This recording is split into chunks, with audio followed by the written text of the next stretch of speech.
Cliquei. Edital do Acre publicado. Boa noite, meu amigo concurseiro. Muito boa noite, minha amiga concurseira. Hoje nós vamos fazer rapidinho um raio-x desse edital. Olá, pessoal. Tudo bem com vocês? Vamos aqui rapidinho fazer uma análise desse edital. Vou colocar aqui na tela para vocês darem uma olhada. Deixar maior aqui. Não, assim vai ficar prejudicado. Desse jeito fica melhor. Bom, pessoal, o concurso vai ser organizado pela Sebrasp, isso a gente já sabia. Só que a surpresa é a seguinte: não vai ser aquele modelo de certo e errado. A prova vai ser múltipla escolha da forma tradicional. Então a gente vai ter vários cargos, né? Só para auditor fiscal, nós vamos ter 45 vagas para ampla concorrência, um total de 48, considerando as cotas, né? E o cargo de auditor fiscal, que é o que interessa para a gente aqui, não vamos falar dos outros cargos, porque as provas vão ser no mesmo dia. Todas as provas vão ser no dia 10 de março. Então não faz sentido falar de outros cargos. Se não for bem na prova de auditor fiscal, faz outro. Não, vai ser no mesmo dia, na mesma hora. Então a gente só vai se concentrar aqui nas provas de auditor fiscal. Então vai ter prova objetiva, né? Lógico, de caráter eliminatório, e vai ter uma prova discursiva também. Vai ser uma questão discursiva de 30 linhas, a gente vai falar mais um pouco mais para frente. Então, o cargo de auditor fiscal da Receita Estadual, descrição sumária das atividades. Douglas, fala aí resumidamente o que faz um auditor fiscal. Bom, basicamente, o auditor fiscal é aquela pessoa responsável pelo lançamento do tributo.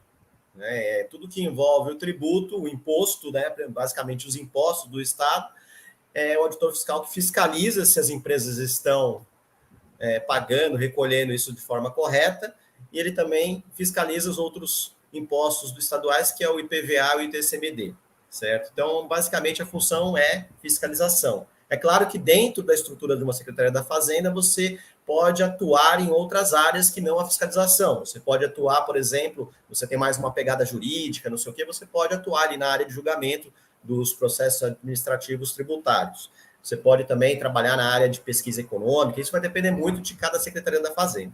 Tá? Mas, basicamente, o que você tem para hoje você vai fiscalizar os tributos. Essa é a função principal, né? A atividade principal.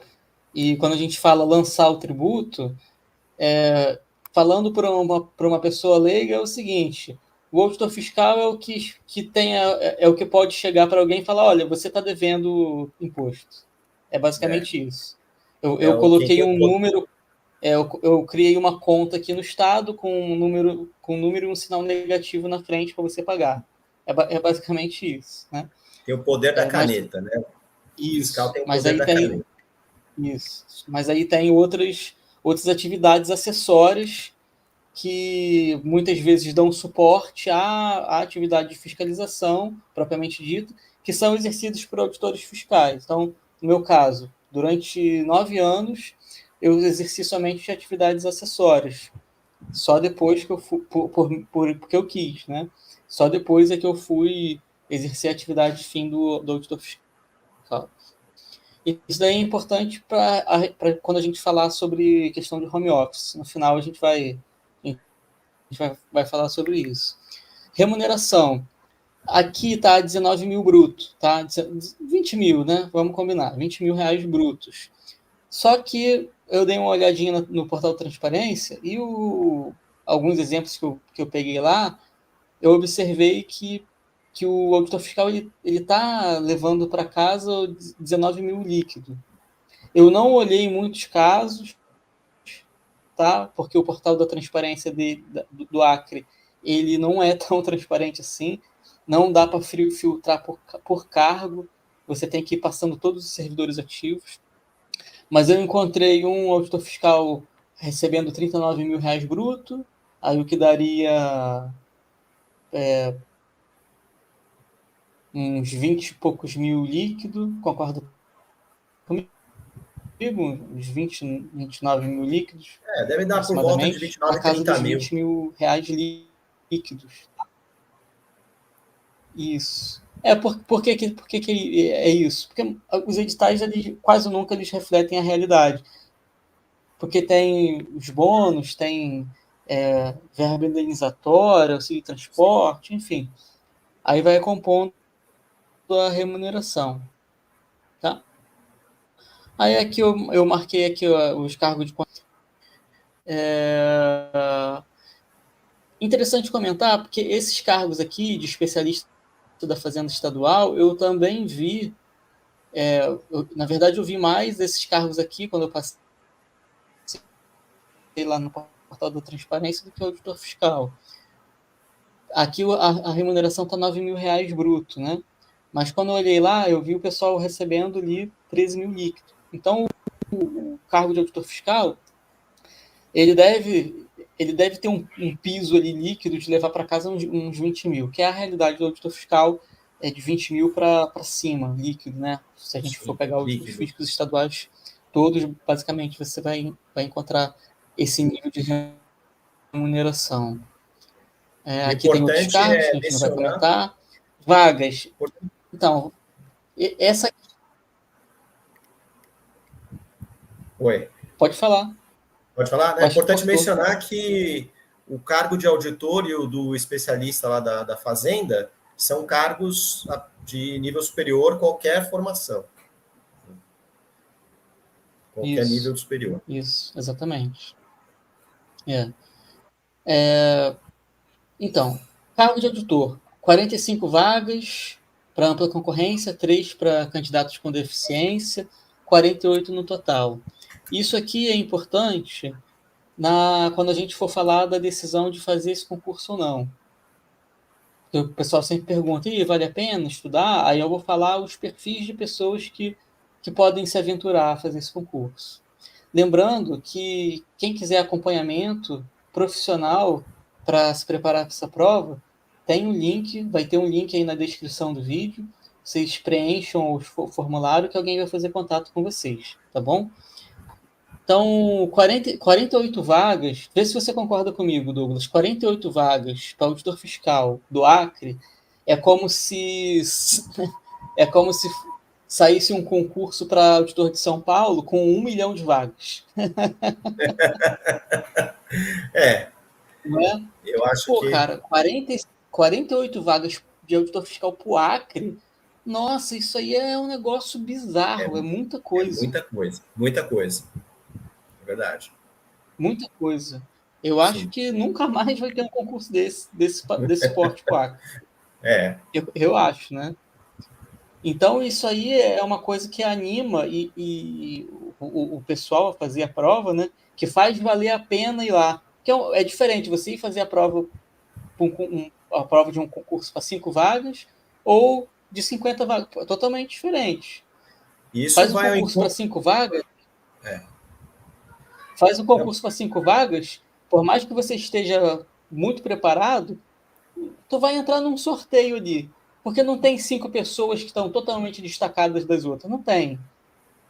Tem sempre um bolo ali de 100, 200 em cada concurso, que vão disputar as vagas ali, as 100 primeiras vagas.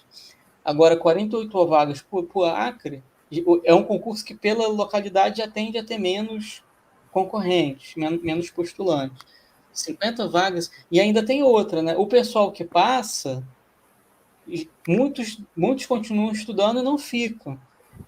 Então, eu acredito que facilmente esse número aí possa dobrar, ou pelo menos aumentar 50% do número de chamados, porque à medida que o pessoal vai sendo aprovado em outros concursos para os locais de origem, não é?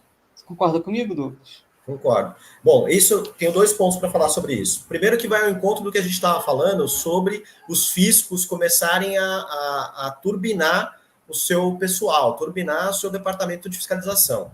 Né? A fiscalização vai ficar cada vez mais importante dentro das receitas dos estados, principalmente porque a gente tem uma mudança aí na legislação, que é o advento da reforma tributária. Então, os estados estão de olho nisso, estão preocupados, né? Então, isso sinaliza para a gente que pode ser que não somente nesse concurso, mas em outros concursos da área fiscal a gente tenha bastante vagas. E o segundo ponto é que você falou dessa questão das pessoas saírem, né? Elas entram, passam no concurso, depois elas voltam para o lugar de origem. A gente tem um caso, né, na nossa própria regional, um grande amigo nosso, ele é daqui de São Paulo, do estado de São Paulo, passou no concurso de fiscal de Rondônia, foi para lá, trabalhou lá, ficou 2 anos, e aí quando saiu o concurso de fiscal de São Paulo, ele prestou e saiu de Rondônia, veio para São Paulo. Então, isso acontece. Né? Então, acredito que são 50 vagas, mas eles venham a chamar muito mais do que isso durante o período aí de validade do concurso. Isso. Então, são duas coisas que fazem esse concurso, 3 coisas que fazem esse concurso ser interessante. A quantidade de vagas, que é muito grande para a localidade, para o estado. O fato, que é um fato de muita gente que vai passar, vai assumir, depois vai largar, vai abandonar para assumir outro cargo em outra localidade, mais próxima de casa, e vai acabar chamando mais gente.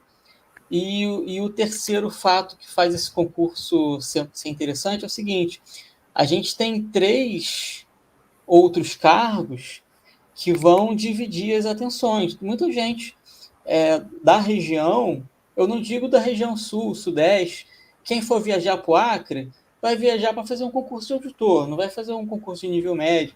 Mas o pessoal da região, ali dos estados vizinhos, esse pessoal pode se sentir tentado a fazer algum desses outros 3 cargos aqui, e por não se sentir preparado para o auditor fiscal, acaba diminuindo a concorrência. Né?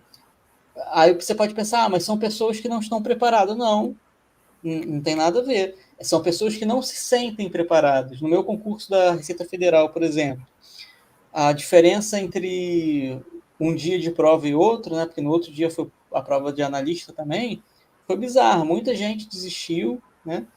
E eu acredito que eu acabei sendo beneficiado por essa desistência, que o pessoal achou que eu não estava preparado para a prova de auditor. E, enfim, então o fato de ter outras provas concorrentes vai dividir a concorrência, vai dividir o pessoal. Esse concurso, cara, assim, quem está estudando para auditor fiscal é um excelente concurso, mas eu ainda vou falar aqui o perfil do aluno que pode pegar um avião, sair do Rio Grande do Sul e ir lá fazer a prova. Né? Quem é da localidade já faz, né? Estado vizinho ali já faz. Mas para o resto, para a maioria que é de fora, eu vou fazer uma avaliação aqui. Aí que o edital fala aqui do candidato com deficiência. Então, em princípio, é uma ótima fazer essa prova. Sim. Por tudo que a gente falou aqui, é uma ótima. Vamos ver aqui. Próximo ponto do edital a ser analisado. Inscrição do concurso, R$247. Ah, tá caro. Pô, você vai ganhar 20 pau, cara. Deixa de reclamar. Você vai ganhar R$20 mil. E isso também afugenta muita gente, né? Às vezes o pessoal, eu não vou prestar esse concurso porque tá caro, e aí né, você pode estar indo prestar um concurso aí que afugentou muita gente, porque vai ser um concurso caro para quem não é da região ali, né? Para alguém que está saindo do sul, do sudeste, vai ser um concurso caro de prestar. Isso, exatamente. E isso também reflete impacta na decisão, né? Qual é o perfil de aluno que realmente vale a pena pegar um avião, ir lá, ficar no hotel? Aí, pagamento da taxa de inscrição aqui. Depois a gente vai dar uma olhada no anexo 1 do edital, que é onde estão as datas, tá? Mas a prova vai ser dia 10 de março. A gente tem aí quase 90 dias até a prova. E a inscrição tem até 10 de janeiro para fazer a inscrição e até o dia 30 de janeiro para pagar a inscrição. Mas, pelo amor de Deus, né? Fez a inscrição, já paga logo. Vai ficar dando bobeira aí. Eu já tive vários alunos que perderam o prazo de pagamento de inscrição, sabia? São coisas que são triviais, né? E as pessoas, às vezes, perdem por bobeira, né? De não olhar direito o edital. E assim, né? Já faz a inscrição, já paga. Emite o boleto e já paga. Isso. Bom, vamos falar aqui da prova. Então, a prova vai ser uma prova objetiva de 100 pontos e uma prova discursiva de 10 pontos. Nessa prova objetiva aqui, vão ser 40 divididos para conhecimentos gerais e 60 para conhecimentos específicos. Depois eu vou entrar nas disciplinas que caem e vou falar sobre estratégia de estudo, uma boa estratégia de estudo para quem está fazendo, para quem vai fazer esse concurso. Então, a prova discursiva, ela acaba não tendo um peso tão grande assim, se a gente for considerar. Então, aproximadamente 10% do total de pontos em jogo para a prova. Não é tão grande assim, é porque ultimamente a gente tem visto provas, concursos, com prova discursiva valendo 30% do total de pontos, 40% do total de pontos. Essa aqui já está mais tradicional, né? Tá meio como vinha no passado, a prova discursiva valendo bem menos pontos do que a prova objetiva. Mas mesmo assim não pode ser deixado de lado, porque reprova. A gente está falando que são várias vagas, mas concurso fiscal disputado, então tem que dar atenção.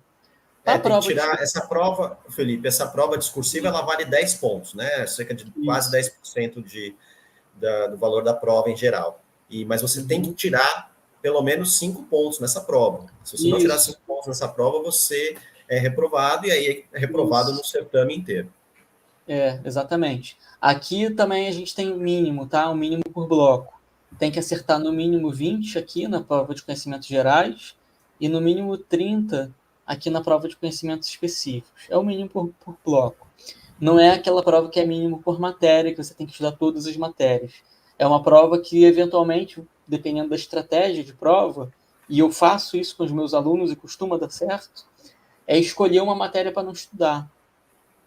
Tá? Isso aí já deu certo. Dependendo do aluno, dependendo de cada caso, é uma matéria ou outra, não existe uma fórmula de bolo. Mas quem estiver assistindo a gente aqui, estiver estudando sozinho, não quiser um acompanhamento profissional, pode avaliar ali qual é uma matéria que talvez vale a pena não estudar, porque a Sebrasp é uma banca que, às vezes, põe a matéria no edital e não cobra na prova. No ISS Fortaleza, por exemplo, que foi organizada por ela, sabe qual matéria não caiu? Qual matéria não caiu? Legislação tributária do município. Que é algo que a gente considera mais importante. Isso, que absurdo. Então, economia é difícil. Não estuda economia. Mas está no edital. Cara, pode ser que não caia. Não dá para estudar tudo, né? A gente parte do cenário básico, do cenário certo. Estudar tudo não dá. Ou você vai estudar um pouquinho de cada. Só que tem algumas matérias que são tão difíceis que se você tentar estudar um pouquinho, você vai acabar não estudando nada. Economia é uma delas. Contabilidade também. Né? Alguns estatística, que não é o caso, que não vai cair nessa prova. Então, talvez não caia economia, só caia finanças públicas, que é mais fácil. Né? Seria um absurdo não cair contabilidade? Não. Quer dizer, seria. Mas já aconteceu, absurdos já aconteceram antes. Né? Absurdos já aconteceram antes. Então, é isso. É improvável, mas não é impossível. É improvável, mas não é impossível, exatamente. Bom, então, seguindo aqui o edital. Então, a prova vai ser de manhã e de tarde, né? Turno da manhã, turno da tarde. No turno da manhã, os candidatos vão fazer a prova P1 de conhecimentos gerais e a prova discursiva com duração total no turno da manhã de 4 horas e 30 minutos. Falando aqui um pouco rapidamente, brevemente, sobre a prova discursiva. O que vai ser cobrado aqui é a mesma coisa que vai ser cobrado aqui, em conhecimentos específicos. Tá? Então, é diferente da análise do que a gente fez semana passada do ISSBH. Não vai ser uma redação, vai ser uma questão falando sobre um dos temas dos conhecimentos específicos. Isso, algum dos temas que está lá. Direito constitucional, direito tributário, auditoria, vai ser uma pergunta relativa a algum tema da parte de conhecimentos específicos. Como é que se prepara para essa prova? Estudando os conhecimentos específicos. Como é que se constrói uma casa? Você tem que ter os tijolos. Você não vai construir um texto se você não tiver o conhecimento. Não tem técnica de redação, de escrita.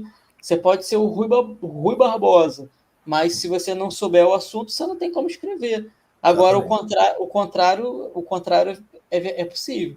Se você souber o assunto, você leu ali, você conhece as palavras, o vocabulário, você sabe falar sobre aquilo. Sabe falar, sabe escrever. Né? E o que mais conta para a prova discursiva é o conteúdo, é o conhecimento. Não é a como o aluno desenvolveu ali, não. Tá? Beleza. Então, a prova turno da manhã vai ser a prova de conhecimentos gerais e a prova discursiva.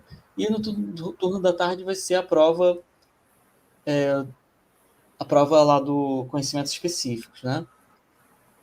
Felipe, Sim. importante mencionar que a prova da manhã são 4 horas e 30 de prova, e a da Sim. tarde são 3 horas e 30. Que às vezes as Isso. pessoas acham que eu vou ter mais 4 horas e 30 para fazer à tarde, e aí pode se enrascar aí. Então você tem que ser mais rápido na prova da parte da tarde, que é justamente a Isso. prova que tem mais questões, Tem provavelmente serão mais as questões questões. mais pesadas, e é a prova Sim. que vai fazer você passar no concurso, que é a prova de Isso. conhecimento específico. Isso. Bem lembrado aí, o Douglas. A prova da tarde vai ser 3 horas e 30 e a prova da manhã 4 horas e 30, mas vai ter a questão discursiva. Ah, como é que é essa questão discursiva? Bom, você fez faculdade? Faculdade tinha lá as provas e o professor estava perguntando. Vai ser uma questão, vai ser uma pergunta. Né? Vai ser uma pergunta, você vai ter que responder a Pode pergunta. fazer qualquer coisa, né? Pode botar um balanço ali, fazer uma questão discursiva sobre contabilidade. Pode colocar um Isso, balanço e pedir para você calcular algumas coisas. isso, Pode colocar um estudo de caso sobre o imposto, o ICMS, e pedir para você calcular um imposto, alguma coisa nesse sentido. Então, tá pode aberto aí o ser, jogo. pode ser, pode ser. Então, as provas objetivas vão ser múltipla escolha, né, como eu falei no início. Critérios de avaliação da prova objetiva, cada questão da prova objetiva vale 1 ponto. Tem mínimo por bloco, né? Então, pode ser que isso possibilita não estudar alguma matéria. Por exemplo, direito empresarial, que é uma matéria extensa, grande. Pode ser que não vale a pena estudar. Né? Geralmente, quem está estudando para a área fiscal deixa algumas disciplinas tradicionalmente por último. Direito civil empresarial é uma dessas que não estão de primeira. Pode ser que não caia. Pode ser que não caia. Né? Então, um candidato que tá se preparando, ele está no meio da preparação, tem a oportunidade de fazer essa prova em iguais condições a outros que estão muito bem preparados, dependendo de como vem a prova. Um exemplo é o nosso colega lá, que foi o 5º colocado lá no concurso do ICMS São Paulo, lá da nossa regional, né? Ele fez a prova de auditor fiscal da Receita Federal junto comigo, não passou, eu passei. Ele ficou anos-luz de distância. Aí depois teve a prova da Cefaz de São Paulo. Ele teve uma preparação específica para essa prova. Ele tinha um coach que estava mentorando ele. E o coach deu orientação para ele: olha, não estuda civil penal empresarial, não estuda essa tal outra matéria aqui. Ele foi para a prova sem ter a menor ideia do que eram algumas matérias. Já eu não estava estudando especificamente para a Cefaz de São Paulo, eu estava estudando para a Cefaz do Rio, e na Cefaz do Rio caía muito direito empresarial, direito civil, direito penal, todas as matérias caíam com o mesmo peso. Então eu estava violentíssimo em algumas matérias que para a Cefaz de São Paulo não tinham peso, era peso irrisório. Aí o que aconteceu? Ele ficou em 5º e eu fiquei em 80 e pouco, 90. Então, a estratégia de prova, uma orientação certeira de acordo com o perfil do aluno, de acordo com a prova, faz uma diferença bizarra. Né? Exatamente. Se fosse um concurso desse, ele teria passado ele, assim, se for pegar falo isso sem medo, se for pegar o cabedal de conhecimento, toda a bagagem, eu tinha muito mais do que ele.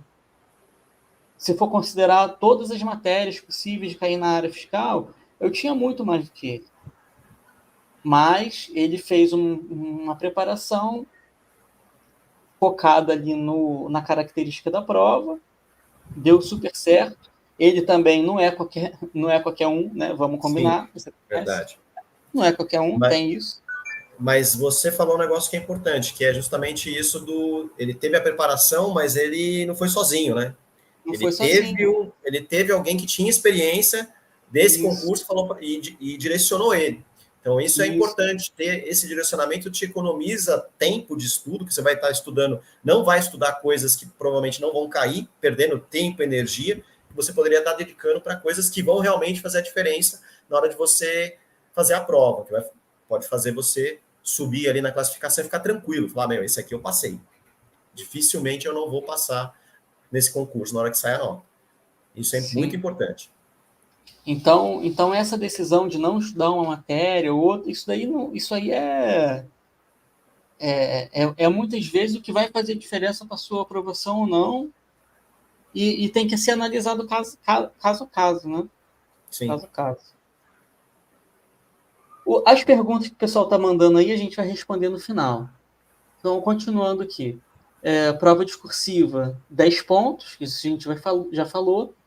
Vai ser uma questão discursiva para responder em até 30 linhas. Aí tem aqui embaixo o critério de avaliação da prova discursiva. Vão ser corrigidos os 1.596 primeiros candidatos, tá? As redações. Quem tiver na classificação, além disso, de acordo com a prova objetiva, vai ser considerado fora do concurso. Então, para ter a redação corrigida, você tem que ter mandado bem na prova objetiva. Não adianta você se preocupar em ficar treinando ali a prova discursiva, porque na prova discursiva caem os conhecimentos da objetiva ali, da parte de conhecimentos específicos. Você vai ter que estudar aquilo. E outra é que, se você ficar perdendo tempo treinando ali, treinando a prática mesmo, né, escrita, você vai demorar muito tempo, pode ser que você não atinja a nota suficiente para ter a redação corrigida. Aí faz uma letra linda lá, né? Mas ninguém vai ver. Exatamente. Faz uma redação, uma discursiva linda, com a letra maravilhosa, tal, mas ninguém vai ver. Então, é importante tomar cuidado com isso, tá? Então, a ampla concorrência aqui vão ser corrigidos 1.596 candidatos, os 1.596 primeiros. Aqui, a prova discursiva avaliará o conteúdo. É o conteúdo, para saber se o cara acertou a questão ou não. Ninguém vai estar tão preocupado assim se ele fez, sei lá, uma estrutura tal, enfim, usou uma técnica tal. O importante é 80% da nota ou mais vai ser o seguinte: você acertou, respondeu o que foi perguntado, né? Em português, né? Não foi. É claro que não dá para você também ser bagunçado nas ideias, né? Se ele perguntou algo, estrutura, começa com uma introdução, o seu texto. Ó, o que você perguntou é isso aqui. Para responder isso aqui, a gente fez isso, isso e isso, e a resposta é isso. Você fez essa estrutura, né? Você deu a introdução, montou sua linha de raciocínio, como é que você chegou no resultado e deu o resultado final. O avaliador ele vai bater o olho, porque o avaliador tem muitas provas. Tem 1.500 provas para discutir, para olhar. Tem que ser objetivo. Se ele olhar a sua prova, tá limpa, e ele viu que você tem uma estrutura, ele vai falar, cara, essa prova tá ok. O cara respondeu, a resposta dá para eu ver a resposta rapidinho aqui, e eu vi que ele montou como ele chegou na resposta. Então, esse cara aqui é 10. Pá, entendeu? Aquela prova meio bagunçada, ele vai olhar. Aí ele vai falar, não, deixa eu ler o que esse cara fez aqui. Aí que começa um problema. Isso. Essas provas discursivas que tem para responder em 30 linhas, geralmente são 3 ou 4 perguntas dentro de uma. Então eu já vi candidato respondendo cada subpergunta com um parágrafo, sem fazer introdução, sem fazer fechamento, porque não é uma redação, é uma pergunta. Sim. Com várias subperguntas dentro. Então, eu já vi candidato fazendo, aluno fazendo uma resposta para cada subpergunta, para cada parágrafo, sem fazer introdução, sem fazer conclusão, sem fazer fechamento, levando nota máxima. E eu já vi também o pessoal que fez uma introduçãozinha para falar sobre um contexto geral das todas as perguntas que estavam ali, em um fechamento, e depois cada parágrafo a resposta de uma subpergunta ali que estava sendo feito, de um questionamento que estava sendo feito.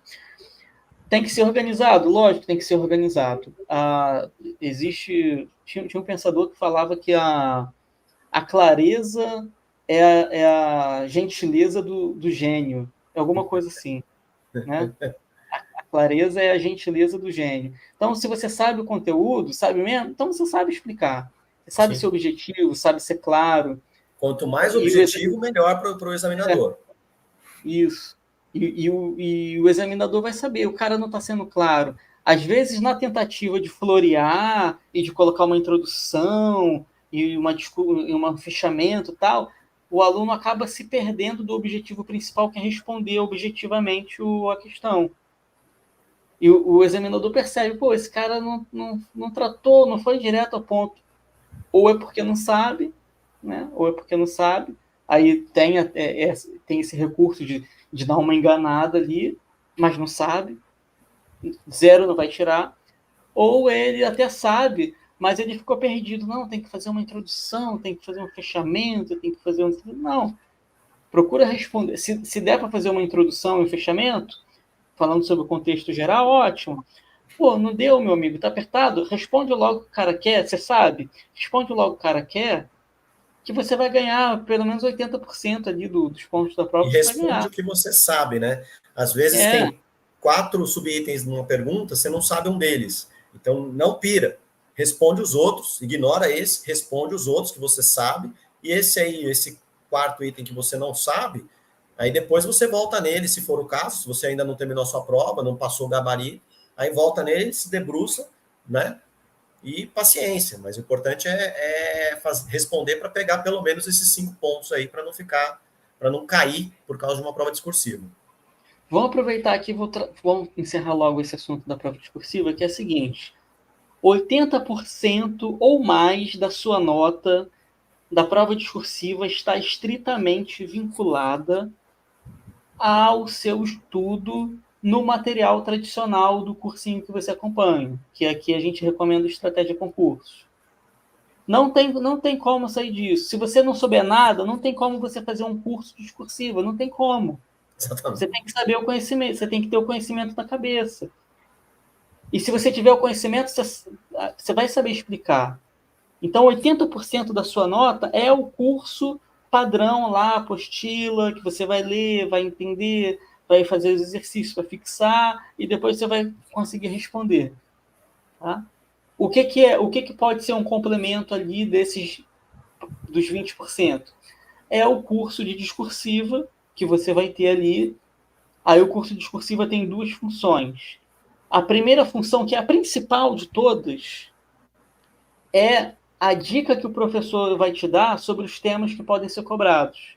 Porque o próprio professor do curso de discursiva, quando é assim, o próprio professor da matéria, ele vai fazer um trabalho junto ao professor de português lá do dono do curso de discursivo. Então, esse próprio professor dono da matéria, ele vai ter os palpites dele sobre o que pode ser cobrado. Tem direito administrativo. O que pode ser cobrado direito administrativo na discursiva? O próprio professor tem esse feeling. Então, isso aí ajuda o aluno a direcionar o estudo dele na apostila. Ah, não deu para estudar tudo. Beleza, você vai pegar aquele curso discursivo e vai ver a resposta que o professor deu para aquele tema. Decora. Então, isso daí é 10% da sua nota está vinculada a essa segunda atividade. Que você vai pegar o bizu ali do que pode ser cobrado de verdade, de acordo com o sentimento do professor, com o feeling, com a experiência dele. Ah, pega aquilo ali, dá prioridade no estudo. Ah, não deu para estudar.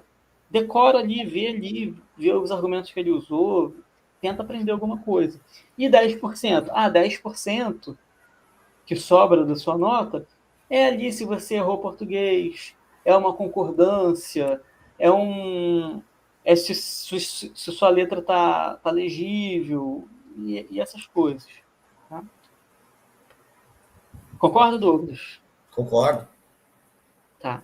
Então, para a gente bater o martelo aqui está a fórmula de como é calculada a nota da prova discursiva. A nota da prova discursiva é a nota de conteúdo. A nota de conteúdo vai de 0 a 10. Mas 10 não é o ponto máximo da prova? É, exatamente isso. Então, se você tiver um conteúdo, o conhecimento ali, que é aquele que você aprendeu, e você tirar 10, você vai tirar 10 na nota redação. Mas e os outros aspectos? Os outros aspectos são os eventuais erros que você possa cometer. Escreveu uma palavra errada, não teve concordância, teve um erro ali na estruturação do seu parágrafo, não teve coesão, não teve coerência. Essas coisas, elas vão tirar ponto da nota de conteúdo, de acordo com essa fórmula aqui, tá? Então, para vocês verem como é importante a nota de conteúdo e como é predominante a necessidade de você ler a matéria e não ficar igual um doido, ficar treinando a escrever coisa que você não sabe. Então, agora aqui eu acho que sobra só a análise das matérias, tá? Disciplinas, Então, vamos lá. Português. Vai ser uma prova de múltipla escolha. Português da Sebrasp costuma ser um pouco chato quando é uma prova daquela certo e errado. Agora, quando é uma prova de múltipla escolha, a gente já fica numa situação mais favorável de poder eliminar ali o que é mais certo, o que é mais errado e chegar à conclusão da resposta certa. Português é uma matéria que eu costumo não passar para os alunos estudarem. Quando sai o edital e o aluno não estudou a matéria toda, português é uma das primeiras que eu tiro. Por quê? Porque falou português a vida inteira, tem experiência na leitura, na própria leitura das apostilas, você ganha ali uma certa noção de escrita, de correção gramatical, você aprende, né, no dia a entendimento de dia. texto. Isso. Então, português é uma matéria que é uma das primeiras que roda, quando o aluno já estudou tudo e não estudou tudo e o edital já saiu. O que pode ser feito? Uns exercícios para refrescar a memória, né? Para quem já estudou, ou para quem não estudou nada de português, faz umas questões de interpretação de texto da banca. Pronto. 50% da prova costuma ser isso mesmo, interpretação de texto. Sim. Matemática financeira, raciocínio lógico e matemática. Bom, tem uma partezinha aqui que não é exatamente matemática financeira, que é uma matemática tradicional, né? Que é razão, proporção, aquelas coisinhas banais. Mas vai cair a matemática financeira tradicional da área fiscal e vai cair raciocínio lógico também, aquele raciocínio lógico tradicional. Não tem jeito, tem que estudar. Isso aqui tem que estudar, tá? Tecnologia da informação também está na parte de conhecimentos básicos, conhecimentos gerais. Também tem que estudar, tá? Principalmente essa partezinha aqui, ó, do item 6 do edital em diante, que é a tecnologia da informação de verdade. Antes aqui a gente está falando de informática tradicional. E está sendo cada vez mais importante, né, Douglas, nossa Sim. profissão. Você já tinha mencionado, acho que há 2 ou 3 lives atrás, que na nossa verificação da Cefaz do Rio de Janeiro, você falou que não tinha, né, TI parte de banco de dados até então, mas que você batia o martelo que no próximo edital ia cair. E não tem jeito. Para quem está estudando área fiscal, tem que estudar essa parte de banco de dados, porque é praticamente inconcebível um edital de área fiscal, principalmente dos estados, sem ter essa disciplina sendo cobrada, e isso vai acabar começando a fazer diferença, né? Cada vez mais vai fazer diferença para os candidatos. Isso. Bom, então, quem está sem tempo, português, talvez seja o caso de não estudar, só fazer umas questões de interpretação de texto. Matemática financeira e raciocínio lógico. Eu focaria na parte de matemática financeira mesmo, juros Sim. simples, análise de investimentos, o resto talvez possa ser deixado de segundo plano, para ser deixado de lado. Essa parte de tecnologia da informação tem um conteúdo aqui que é de informática, não é TI. TI mesmo é o tópico 6 em diante. Eu priorizaria isso daqui, tá? Tem uma parte aqui de conhecimentos cultural, político, econômico do Acre, história do Acre. Isso aqui, pô, é fácil, estuda. É uma sentada numa guida, você vai e aprende, tá? Não é para deixar de lado isso daqui, tá? Não é para deixar de lado. Aí vem a parte de conhecimentos específicos. Economia e finanças públicas. É aquele negócio que eu falei. Pô, tá aqui no edital, será que vai cair? Pode não cair. Aí você fica um maior tempão estudando economia, que é uma matéria super difícil, super complexa para você pegar. Para você pegar um tantinho, você demora um tempão. Se estiver partindo do zero, pô, esquece, cara. Partir do zero quando... Então, é melhor você não estudar. É melhor você não estudar. Estuda finanças públicas, que também está previsto no edital para cair junto com a economia. Né? Aí, finanças públicas, a gente tem aqui tanto a parte da finanças públicas tradicional, quanto a parte do que a gente chama de administração financeira e orçamentária. Apesar desse nome não estar descrito no edital, o conteúdo aqui é típico de AFO. Tá? Então, é uma matéria que também não é lá muito fácil, tá? É meio chato, mas como é leitura, tende a ser mais rápido o estudo. É mais Felipe, palatável do que a economia, né? Isso. É mais rápido de pegar do que a economia. Isso. Felipe, eu já estudei economia. Beleza, então dá uma focada na parte de microeconomia, né? Se estudou microeconomia, talvez macro não seja viável pegar, porque macro é mais difícil, concorda? Eu acho macro mais difícil. Bem mais difícil. Então, tem tempo de estudar economia? Sim, beleza, então estuda só a micro. Não estuda macro, não. Né? Deixa macro de lado. Direito administrativo, direito constitucional. Pô, quem vai fazer uma prova de auditor fiscal, vamos combinar, começou estudando direito administrativo constitucional e tributário. Então, eu não vou nem comentar se tem que estudar isso aqui ou não. Né? Porque se o cara vai fazer essa prova, ele nunca estudou direito administrativo, constitucional e tributário, sinceramente, não vai fazer a prova. Não vai. Porque isso significa que todas as outras matérias você também não estudou. Você vai lá fazer o quê? Não é? É verdade. É melhor focar em estudar para o próximo concurso e esse... O cara que nunca estudou economia tem chance, que nunca estudou finança pública tem chance, que nunca estudou legislação tributária estadual tem chance, vai estudar agora, que nunca estudou direito empresarial tem chance, porque pode ser que nem estude e não caia. Agora, não estudou direito constitucional, direito administrativo, tributário, significa que as outras você não estudou também. Então, cara, você vai lá fazer o quê? Sinceramente. Não é? Verdade. Sendo sincero, né? A gente poderia estar aqui falando, não, dá tempo, venha comprar nosso acompanhamento, tal. Não, meu amigo, você não vai passar. Se não estudou isso, não vai, entendeu? Não porque eu tenha certeza que vai cair, pode não cair, mas significa que as outras também não foram estudadas. Então, não faz sentido. Direito empresarial é uma matéria também que eu não me preocuparia, não. Não me preocuparia com empresarial. Se eu tivesse com o tempo apertado, não tivesse estudado a matéria toda, eu cortaria empresarial e cortaria a parte de macroeconomia.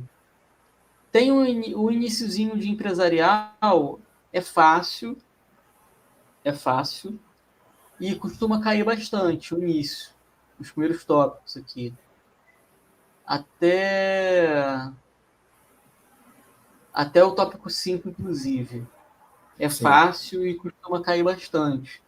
Então, vou começar a estudar, tem tempo de estudar empresarial. Beleza, então foca só nos primeiros tópicos. Né? Tem tempo para estudar economia. Beleza, foca só em micro. Estudei micro uma vez, passo para macro? Pô, talvez seja melhor estudar micro de novo, porque cai bastante e é mais fácil. Macro, dependendo de como cair, meu amigo, ninguém acerta.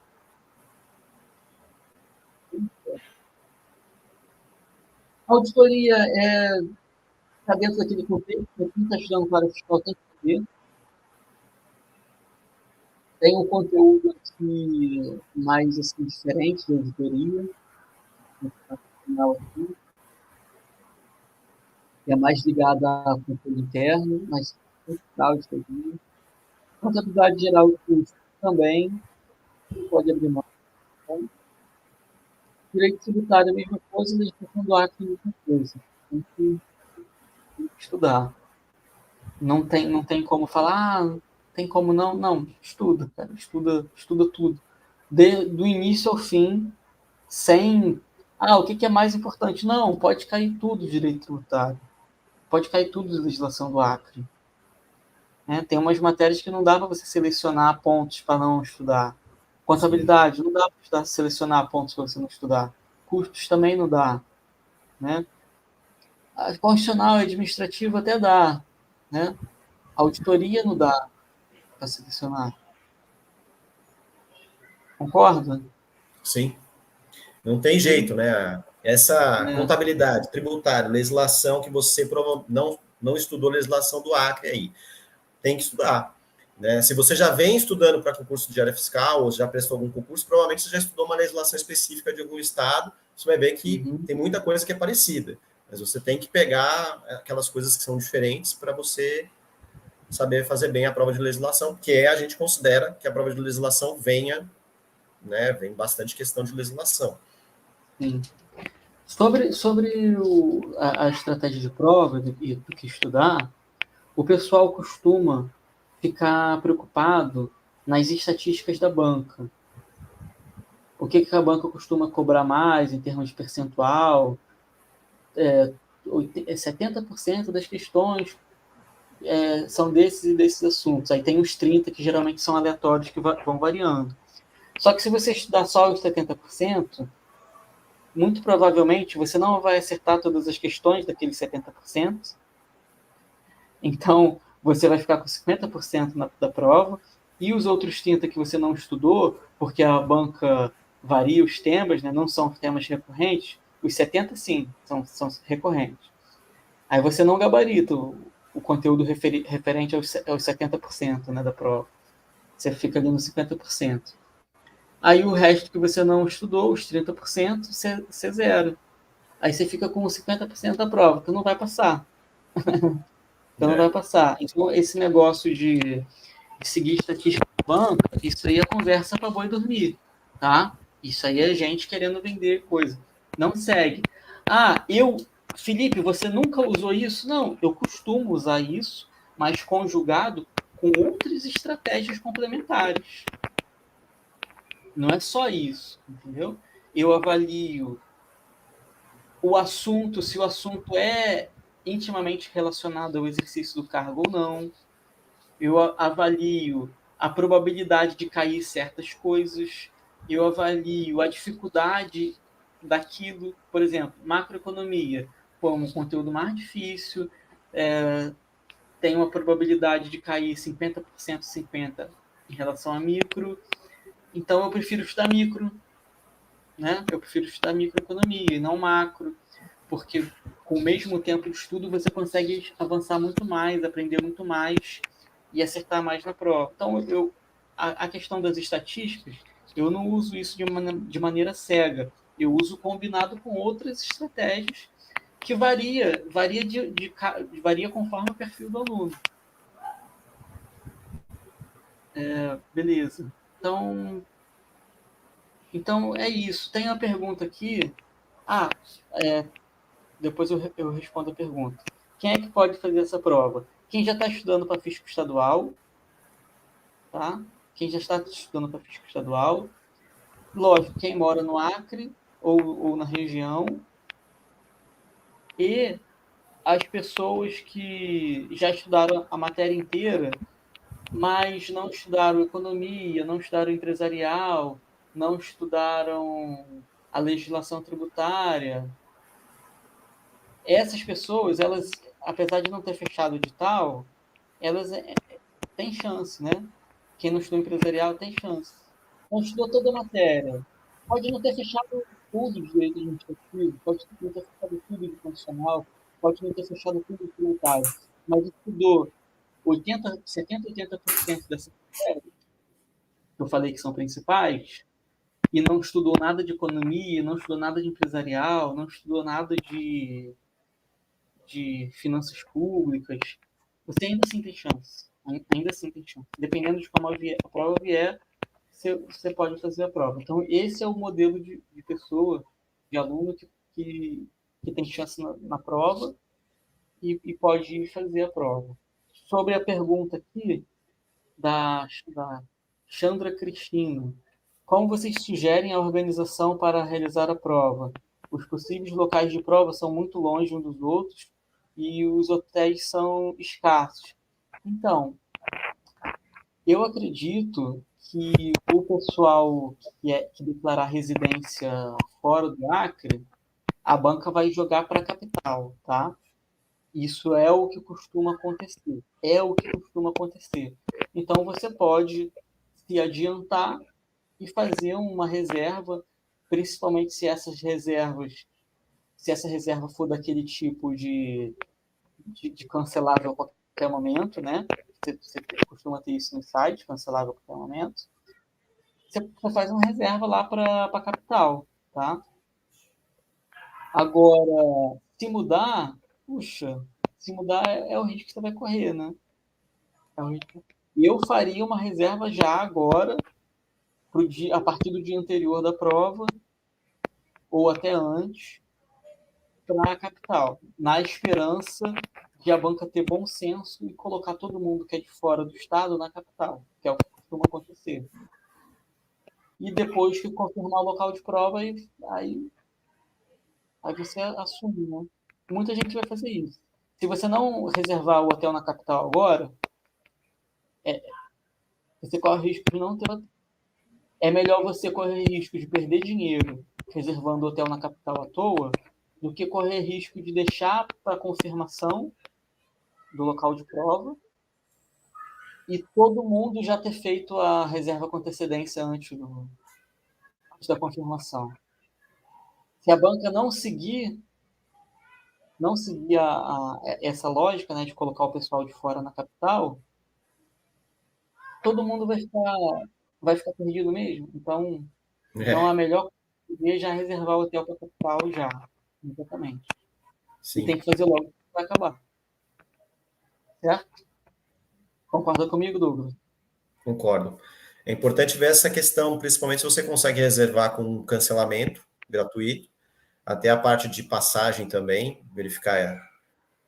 Geralmente eles não devolvem dinheiro, mas você pode cancelar para ir pegar para outra passagem para outro lugar, para você não perder o menos possível, né, nesse caso. Se, obviamente, a banca